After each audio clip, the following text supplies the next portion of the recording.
galaxy was cold and cruel, filled with empires that stretched across light years. Vast fleets carved paths through the void, planets burned, stars died. Life was fragile, and only the strong survived. Among these empires, the Zizirians ruled. With fear, their cities were built on conquest. Their ships were weapons. Their soldiers were trained to destroy without mercy. Commander Varric of the Zitharian fleet had seen many worlds fall. He had watched civilizations crumble under his fleets. He had felt the fear of billions and the satisfaction of victory. But nothing prepared him for what was coming. A warning came too late. The core world of his home system, Vera Prime, was under attack. Betrayal had struck from within. Another Zitharian lord, hungry for power, had opened the gates to a rival faction. The enemy poured in like fire across the planet. Varric's ships raced toward Vera Prime, but the damage was done. Cities that had lasted for millennia were burning.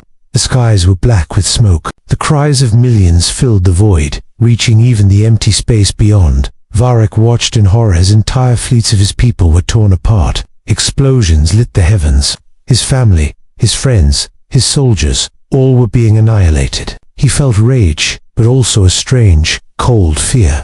The universe seemed to mock him. He had failed to save his own world. The Zitharians had always believed themselves untouchable. Their technology was unmatched, their strategy flawless. Yet here was proof of vulnerability. Death was not something they could control, and betrayal could strike from any corner. Amid the chaos, a small scout ship detected something unusual. A planet on the edge of the known sector far from the great empires, small and blue, hardly worth a thought. The readings were strange, almost insignificant. Sensors picked up life, yes, but primitive, fragile, weak. Nothing that should matter to his Itharian still. Something felt wrong. The energy signatures on the planet were erratic. Simple life forms were doing things that should have been impossible. Varric frowned. He did not understand, but something stirred unease in him. Something that he could not name. The Zith fleets continued their attacks on Vera Prime. Cities collapsed. Flames swallowed forests. Oceans boiled. The sky cracked with storms and fire. Varric's mind raced. How had his world fallen so fast? How could betrayal hurt so deeply? The pain was raw, a wound that might never heal. Yet as he stared into the darkness beyond his system, he could not shake the thought of the small blue planet. He tried to dismiss it, to return to anger and revenge. But a tiny seed of curiosity had been planted. Humans lived there. Insignificant, weak, unknown humans. For now, they were just a small dot in the galaxy, unimportant and fragile. But their presence felt strange, almost like a faint pulse of life that refused to stop. Varric did not know it yet, but that small planet, those tiny humans, would matter one day. He could not see it now. All he could see was loss, destruction, and the weight of failure pressing down on him. As he prepared to retreat and lick his wounds, the scout ship sent a final report. Something moved near the planet's surface. Machines? Animals? Something alive? Yes, but different. Something that made Varric's sensors struggle to identify it. The Zitharian commander stared at the readout. A cold dread crept over him. He did not know what it was, but he knew one thing: this insignificant world might not be as weak as it seemed. And then the signal went silent, leaving Varric alone in the dark void, staring at the blue dot, knowing the galaxy held secrets far beyond his understanding. His human trait revealed a small blue planet spun quietly in the darkness, seemingly fragile. Clouds drifted over oceans, forests stretched across continents, and tiny humans lived unaware of the galaxy's vast dangers from the orbit above. Alien sensors scanned for life. To them, humans were weak, primitive, insignificant. Machines moved slower than any soldier. Structures crumbled under the lightest strike. There was no way these creatures could survive in the stars, yet life on Earth persisted. Humans had built cities, machines, and simple weapons. Their tools were crude, their armies small, their technology unremarkable. From space, they seemed laughable, a species meant to be ignored. But then the attacks began. Meteors, natural disasters, small-scale wars between humans themselves. Each test pushed them to the brink. Entire settlements burned. Families were lost. Yet humans endured, always adapting, always surviving. Something stirred in the humans. Pain, loss, fear they did not break.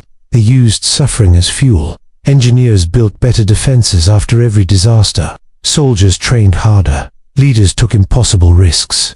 Humanity did not surrender, even when the odds were against them. From the alien perspective, it was strange. Why would creatures so small and fragile keep fighting? Their minds were simple, yet their hearts were strong. They did not calculate only for victory. They risked death. They endured loss. They kept moving forward. Varek's sensors caught glimpses of this. Small towns rebuilt overnight. Ships repaired in days. Humans were fast learners. They improvised weapons from rubble, technology from scraps. Even their mistakes became tools in the next fight. It was frustrating to watch, confusing to understand. On one continent, a human settlement faced total destruction. Fires swallowed homes. Floods washed away roads. Enemy forces, other humans, or nature itself, attacked again and again. And yet, survivors fought back. They scavenged, repaired, and turned weakness into strength.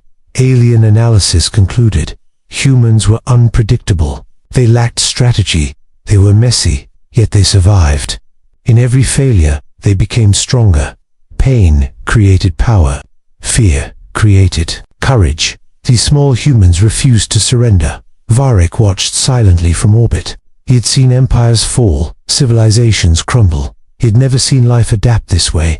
Humans were insignificant, yet their stubbornness, their refusal to die quietly, began to feel like a weapon the galaxy had not accounted for. A human scientist stood atop a ruined building, surveying the chaos. Her hands were burned. Her eyes were swollen from grief. Around her, survivors worked tirelessly to rebuild machines, reinforce walls, and rescue the injured. She fell many times but rose each time. That small, fragile human was not weak. Above them, Varek's sensors flickered. He recorded, analyzed, and tried to understand. These humans were not powerful in firepower. They were not fast. They were not perfect, but they were relentless. And in that relentless spirit, there was danger even if the Zitarians could not yet see it clearly. The planet remained quiet from space. Humans rebuilt faster than expected. They were invisible to most. Alien eyes, unimportant. Yet the seeds of future strength were growing. Pain had forged them. Loss had sharpened them. Their spirit burned brighter than any star in the void. And then the scouts detected movement humans, experimenting with machines far beyond their apparent understanding. Something was coming, something that might change the balance. The aliens did not know what it was. They only saw humans continuing, stubborn, unafraid, alive against all odds. From orbit, Varek's eyes narrowed. He did not yet know what humans could do. He could not measure it, but a seed of unease had planted itself in his mind. The small, fragile creatures below might not stay insignificant forever. And in the cities, the fires, the oceans, and the skies, humans kept surviving, rebuilding, adapting. Unaware that the galaxy had begun to watch, the sky darkened over Earth. Satellites flickered. Strange signals pulsed through the atmosphere. The aliens were coming, far faster and more ruthless than humans could imagine. Varek's fleet had returned. This time, they would not wait. The Zitharians intended to test the humans, crush them, and move on. The humans below were just a dot. In the galaxy, weak, insignificant, unworthy of attention. But the humans did not know the fleet was coming. They only knew the storms were worse, the oceans higher, the winds sharper. They had fought nature and failed civilizations before, yet, somehow, they endured. Survival was in their bones. The first alien ships appeared in the upper atmosphere. Shadows stretched across continents. Cities shook. Machines melted under unknown energies. Humans panicked, but panic did not stop them. They fought anyway, improvising defenses from what they had. Cars became barricades. Generators became energy shields. Even construction cranes became weapons. Soldiers and civilians alike worked together. Engineers repaired antennas while children helped carry supplies. Pain and fear were everywhere, but humans transformed them into action. Each loss taught them something new. Every failure became a stepping stone. Humanity adapted faster than anyone expected. The aliens laughed. Varek's voice echoed across space channels, mocking the humans. "Pathetic creatures," he said to his commanders. "They will fall in hours." Their weapons were perfect. their tactics flawless. Nothing the humans could do would matter, and yet the humans kept fighting. Ships were rebuilt in days. Drones were repurposed. Mines and debris became traps. Humans had no advance fleet, but their cunning made every alien strike unpredictable. Each time the Zethurians advanced, humans found a way to strike back. The pain was immense. Entire towns vanished. Families were lost. Entire machines were destroyed. Humans screamed, burned, and mourned. Yet still, they fought. Their suffering forged resilience. Their grief created determination. Humans did not quit. They never had, and they never would. In orbit, Varric frowned. He had never seen such behavior. He had conquered worlds that begged for mercy. He had crushed civilizations that pleaded for life. And yet these humans, fragile and weak, kept surviving.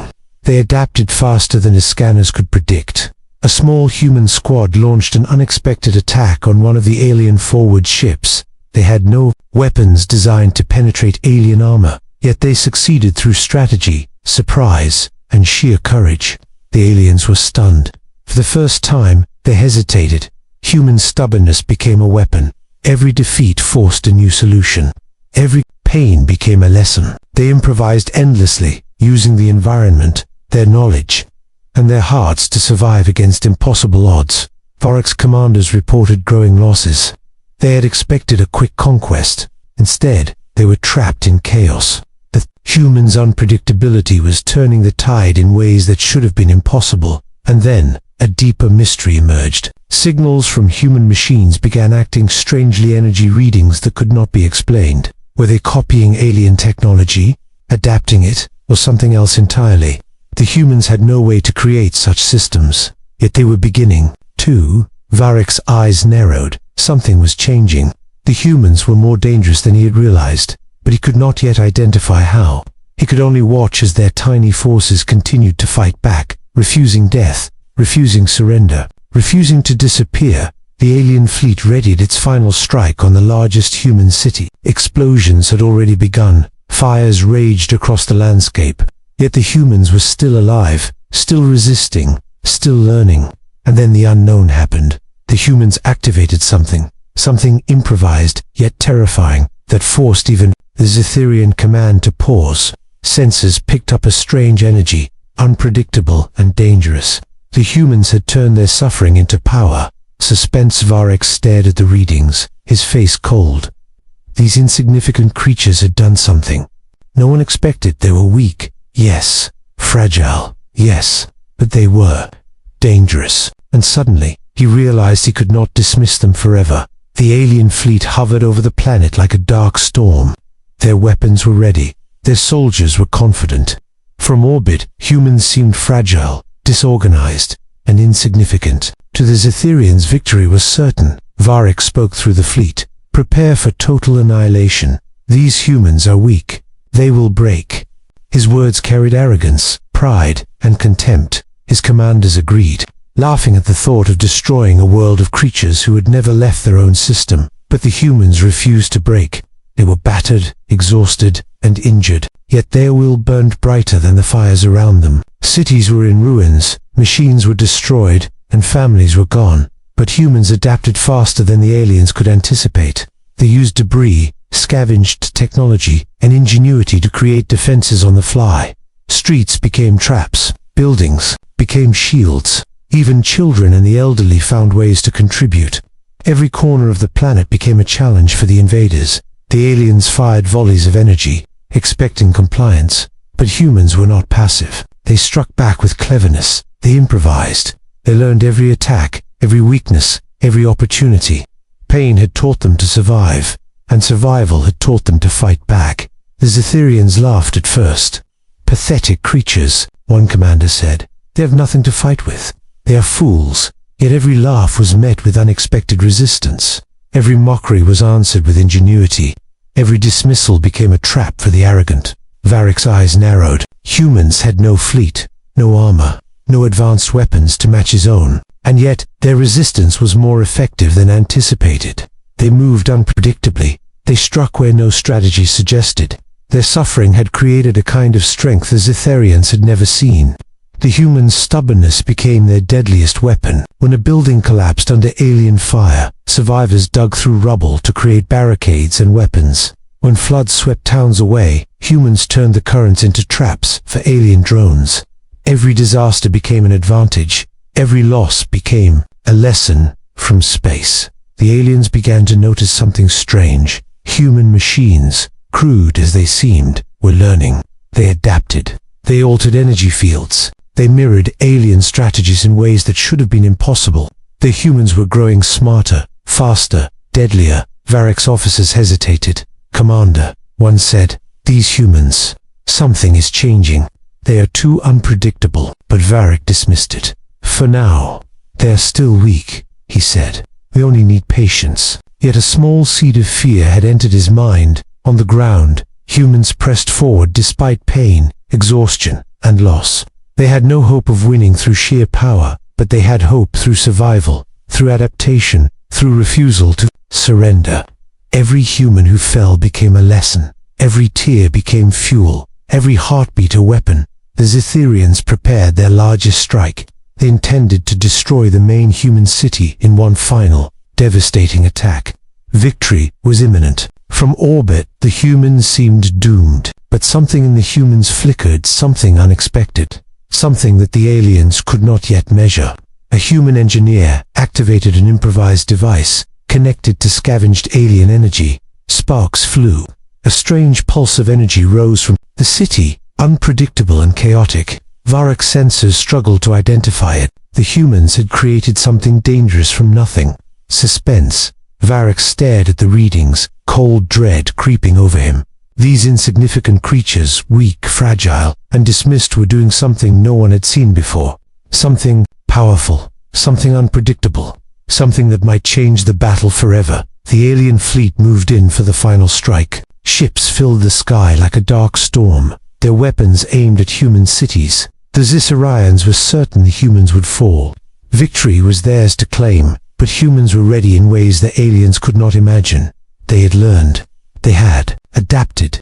They had survived pain, loss, and destruction, and now they struck back with everything they had. Explosions erupted across the alien lines. Improvised human weapons tore through energy shields. Traps built from rubble and debris disabled. Enemy drones. The entire fleets of alien fighters were caught in ambushes humans had crafted in minutes. Varick's eyes widened. He had expected resistance, but not this. Humans moved unpredictably, striking from places no strategy predicted. Their courage and stubbornness turned their weaknesses into advantages. Their fearlessness became a weapon. Engineers activated devices, scavenged and repurposed from alien technology. Machines humans should never have been able to control, now pulsed with dangerous energy. The city itself became a fortress of adaptation and cleverness. Humans sacrificed without hesitation. Pilots flew unarmed ships into enemy formations to guide bombs. Soldiers used collapsing buildings as traps. Entire teams risked death to save civilians and turn the battlefield against the invaders. Pain had forged their strength. Grief had sharpened their minds. Varick's fleet faltered. For the first time, alien ships were retreating, confused and overwhelmed. Human adaptability and relentless courage turned every attack into a counterattack. Every failure became a lesson. Every injury became fuel. A massive human device activated, pulsing with energy. Alien shields faltered. Ships malfunctioned. The humans had not only survived, they had turned the battlefield into a weapon of their own design. The galaxy had never seen a species use suffering and stubbornness as tools of war. Varick could not believe it. These creatures, weak, fragile, insignificant, had outsmarted his fleet. They had no advanced weapons, no massive fleets, no technology to match the Zetherians, and yet they dominated through ingenuity, courage, and unyielding spirit. Humans pressed their advantage. They moved quickly, striking hard where aliens were vulnerable, exploiting mistakes the invaders did not know they were making. The battle shifted from destruction to human control. Humans were winning, not through might, but through heart, mind, and refusal to give up. The alien command began to panic. Fleet after fleet was disabled. Ships exploded in the void. Systems overloaded. Varick's confidence cracked. Humanity, the species he had laughed at, was now unstoppable. Their pain had turned into power, their suffering into strategy, their losses into lessons. And then, just as the final wave of alien ships moved in, humans unleashed a device no one expected. Energy ripped across the battlefield. Alien formations broke apart. Cliff systems fried. Cytherian soldiers scrambled in confusion. Humans had not only adapted, they had dominated Suspense. Varek stared at the chaos, his pride and arrogance crumbling. The humans below, tiny and fragile, had done the impossible. And in the midst of the smoke and fire, he realized a terrifying truth. These humans were just beginning. The battlefield fell silent for a moment, but the galaxy had already changed. Humanity had proven itself. The aliens had learned the hard way that humans never surrender. After Mathas smoke cleared, cities lay in ruins, but humans stood among the wreckage, alive, stubborn, unbroken. Their losses were immense, yet their spirit burned brighter than ever. Varek's fleet had retreated, scattered, and broken. The Xaverians had learned something terrifying. Humans were not weak. They were unpredictable, relentless, and impossible to crush completely. Pain had forged them into warriors unlike any the galaxy had ever seen. Across the stars, other alien civilizations took note. Reports of the battle spread quickly. Humans, once dismissed as insignificant, were now feared. Their resilience and